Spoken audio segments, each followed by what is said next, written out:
What's happening? My name is goukigod, and in this video I want to talk about Battlefront II, or whatever this year's game is going to be called. As a pretty big fan of 2015's Battlefront, I am very excited to say the least about the sequel that's due out later this year, and I wanted to talk about what we know about the upcoming game. I also wanted to discuss some of the ways I think that they can improve on the original, and also get your thoughts on the subject too.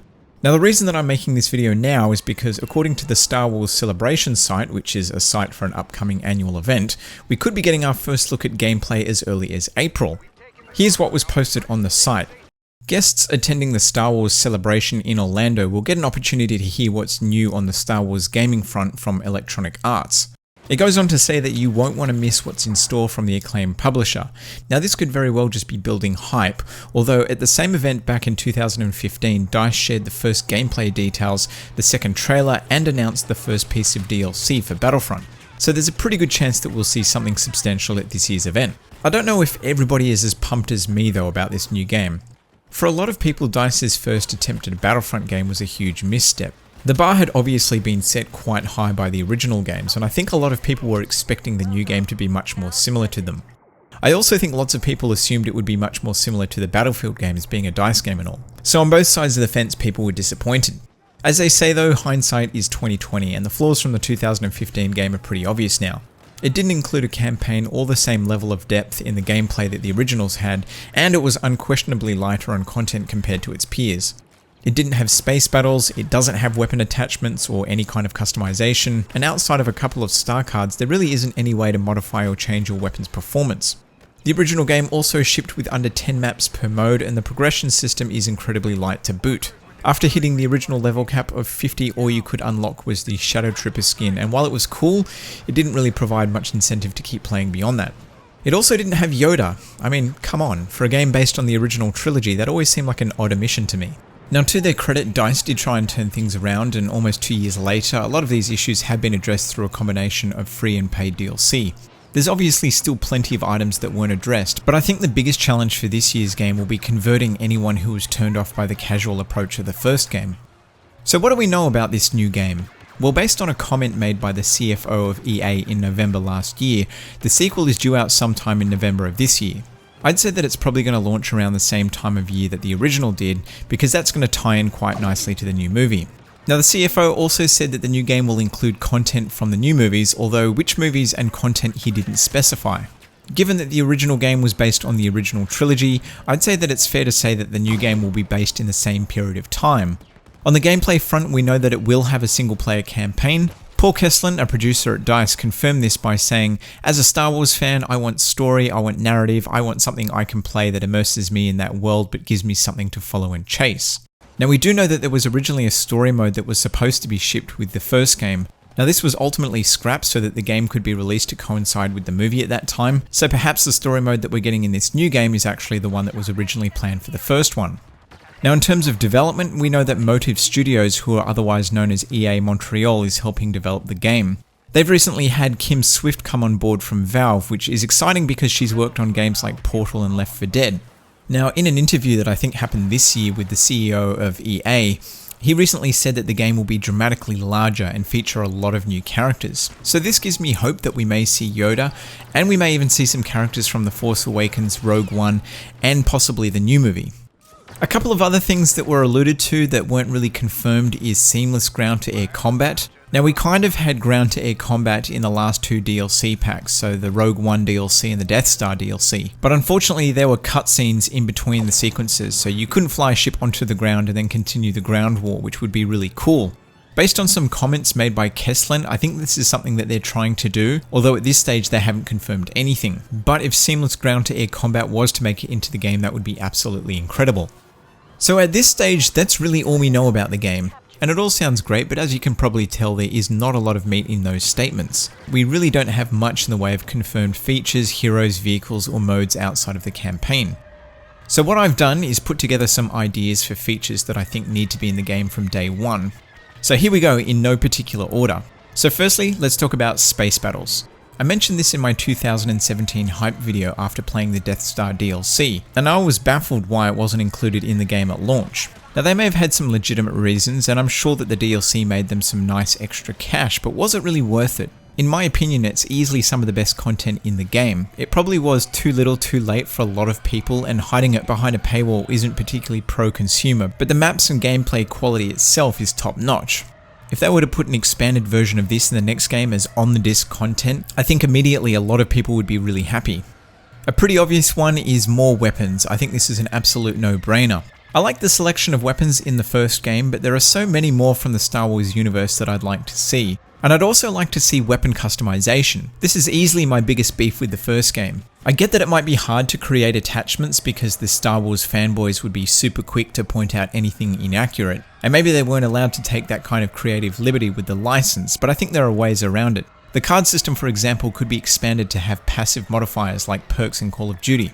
At the moment, there's only a handful of modifiers like the explosive shot and focus fire which have to be activated, and they only last for a certain amount of time and they're not unlimited. I'd like to see more of these modifiers like faster cooldowns, faster rates of fire, or how about the ability to dual wield certain weapons? The next thing I think needs to be in the game is squads, and this really is an odd omission. I mean seriously, why was it not included in the original game? Sure, you can party up with people, but having only one person you can spawn in on or share hands with is incredibly frustrating. It also cuts out a lot of potential strategy. Maybe without classes they felt it wasn't necessary, and maybe they felt as though adding too much strategy would have made the game less casual. But that brings me to my next point, drop the casual focus. It's patronizing. Think about how many shooters are on the market. Sure, Star Wars as a brand has the potential to bring in lots of players who may not normally buy a first-person shooter, but I don't think catering specifically for that audience is a smart idea. Sure, not all players will grasp every concept or bother to learn the more complex gameplay elements, but that's why you design certain components such as infantry combat to be simple to learn. I think Street Fighter and Mario Kart are perfect examples of games that are easy to pick up and enjoy, but are also deep enough that they're still challenging to master. I think this is a design philosophy that would go a long way for Battlefront.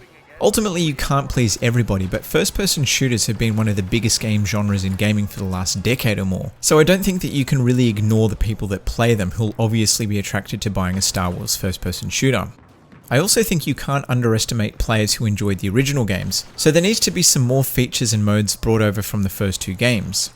Now I know that DICE were trying to do their own original interpretation of the Battlefront series, and I'll have to admit that I've never actually played the original games, but I think a little fan service would go a long way, and Galactic Conquest does sound pretty damn cool. The original games actually sound a lot closer to Battlefield than DICE's game as well. For example, you have different classes like Infantry, Heavy Weapons, Sniper and Engineer. I also like how the hero characters are earned rather than being random. Yeah, it's nice that everyone gets a turn in the 2015 game, or at least in theory they do, but I'm not sure having hero pickups spawn as icons on the battlefield really makes all that much sense. Another area I felt needed more attention is hand-to-hand combat, in particular the lightsaber duels. I mean, let's be honest, lightsaber duels in Battlefront suck. As exciting as it is seeing Luke Skywalker and Darth Vader's intros before you get to play as them, the lightsaber fights between the two are pretty damn disappointing. I feel like this wouldn't have taken much more development time to make better either. I mean, the rest of the game is full of moments which are like, oh my god, did you just see that? And having this component be so basic flies in the face of that. I'd love to see a dramatic lightsaber battle happening between two heroes across the battlefield. What would be really awesome is if it was possible to lock lightsabers and then maybe have some kind of minigame where you have to mash a button to break free. The mechanics of it probably could be done a lot better than my suggestion. I just think it needs some kind of mechanic that prevents the fights from looking like two kids whacking each other with pool noodles. Now the next thing I think the game needs is bigger maps and more meaningful vehicle combat. I do like dogfighting above the maps in a TIE fighter, and I think zapping dudes in the faces and AT-ST is a lot of fun. But having said that, the vehicles kind of feel like they're only in the game because they have to be. I don't feel like they play a meaningful role in any of the matches, and having only one or two units active at once doesn't really give battles an epic feel. I think bigger maps would allow for more vehicles, and more vehicles would give them more strategic importance. Maybe it's not technically possible, but I think merging Fighter Squadron with something like Walker Assault or Turning Point would be amazing. The maps would obviously have to be designed differently to accommodate for both infantry and vehicular combat, but DICE have proven that they have a lot of experience on how to do this with the Battlefield series. This would also open up the possibility for player-controlled AT-ATs. Now I know what you're thinking, dude, AT-ATs move really slowly, and yeah, I agree, but what if you could command them a bit like a ship? Imagine that you could point them in the direction that you want to go, pick a speed, and then you could swap to a heavy blaster or some other weapon to take out ground vehicles, turrets, and infantry. The player count would probably have to be increased for this to work, and dare I say it, they might even have to add infantry bots to keep the battles feeling large and epic. But I personally think that bots are a good solution for casual or less skilled players. It can help them feel like they're contributing rather than just being cannon fodder for the top players.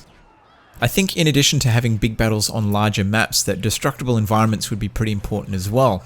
Destroying cover and creating new paths to access objectives is one of the critical roles vehicles play in Battlefield, so I'd really like to see the same thing carried across to Battlefront. And the last thing that I'd really like to see in Battlefront, and this may come as a massive surprise to a lot of you long-time subscribers, is a co-op campaign.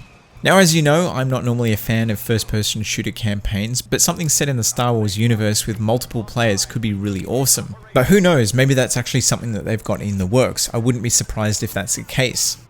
So, that's everything that I'd like to see in Battlefront 2, or whatever it ends up being called. Let me know if you're looking forward to the game and what types of improvements that you think they need to make. Also, let me know if you were someone who wasn't particularly interested in the first game but could be swayed to the new game, and let me know what kind of features would bring you on board. Anyway, that's all I've got for you in this video. I hope you've enjoyed it. I want to thank you for watching, and as usual, I'm out.